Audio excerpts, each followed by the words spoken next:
স্বাগতম। কেমন আছেন সবাই? বাংলা চলচ্চিত্রের সুলতান বাপ্পি তিনি ফিরছেন চলচ্চিত্রে আবার নতুনভাবে। নিজেকে ফিটনেস ধরে রেখে আরও এগিয়ে যেতে চান। সামনে ঈদে বিভিন্ন নায়কদের ছবি আসছে, শাকিব খানের ছবি তো আছেই। বাংলা চলচ্চিত্রের একটা সময় ছিল যখন নায়ক মান্না বেঁচে ছিলেন, তখন চলচ্চিত্র অনেক বেশি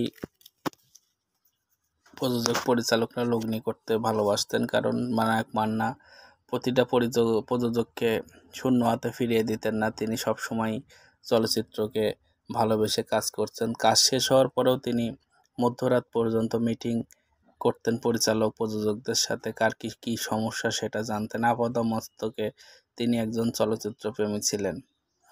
নায়ক মান্না মারা যাওয়ার পরে শাকিব খানের উত্থান, সেই থেকে আজকে পর্যন্ত Shakib Khan number one superstar hero হয়ে আছেন এবং তাকে অপ্রতিদ্বন্দ্বী হিরো বলা হয়। বর্তমানে শরীফুল রাজ, আরফান নিশোর, শুভ, বাপ্পি, নায়ক রৌশন এরা ভালোভাবে কাজ করছে।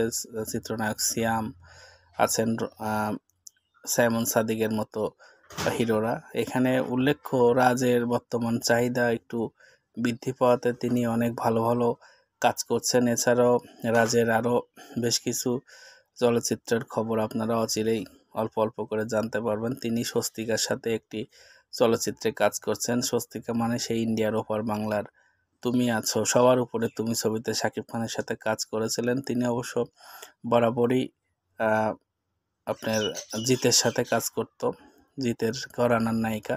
তো যাই হোক, রাজ ভালো কাজ করছে। এছাড়াও শাকিব খান বর্তমানে প্রতিষ্ঠিত একজন হিরো। তিনি চলচ্চিত্রের গুণগত মান বিচার বিশ্লেষণ করেই তিনি চলচ্চিত্রে হাত দেন। তুফান ছবিতে আসছে, ঈদুল আজহাতে মুক্তি পাবে। 1 মিনিট 28 সেকেন্ডের একটি টিজ প্রকাশ হয়েছে। সেই টিজে নড়ে চড়ে বসেছে চলচ্চিত্র শিল্পীর সঙ্গে যারা সংশ্লিষ্ট থাকে, কারণ একটি চলচ্চিত্রকে আকর্ষণীয় করে তুলতে পারে একটি ট্রেইলার, টিজার, গান।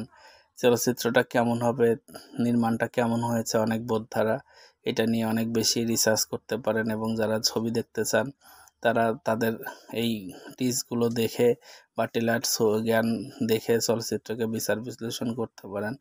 তো প্রিয় দর্শক, যারা চ্যানেল থেকে দেখছেন চ্যানেলটাকে সাবস্ক্রাইব দেবেন এবং যারা পেজ থেকে দেখছেন পেজটাকে ফলো দিয়ে দেবেন।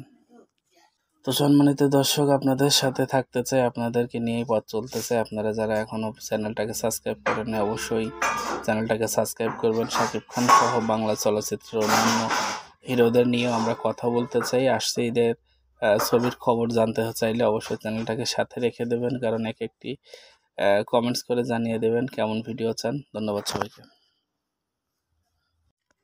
স্বাগতম। কেমন আছেন সবাই? বাংলা চলচ্চিত্রের সুলতান বাপ্পি তিনি ফিরছেন চলচ্চিত্রে আবার নতুনভাবে।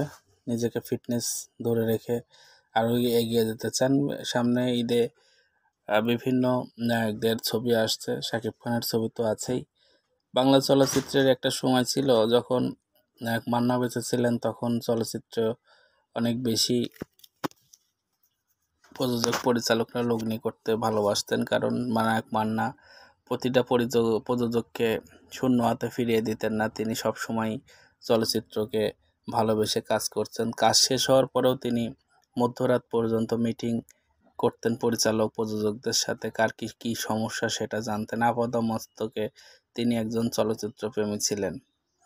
নায়ক মান্না মারা যাওয়ার পরে শাকিব খানের উত্থান, সেই থেকে আজকে পর্যন্ত Shakib Khan number one superstar hero হয়ে আছেন এবং তাকে অপ্রতিদ্বন্দ্বী হিরো বলা হয়। বর্তমানে শরীফুল রাজ, আরফান নিশোর, শুভ, বাপ্পি, নায়ক রৌশন এরা ভালোভাবে কাজ করছে। চিত্রনায়ক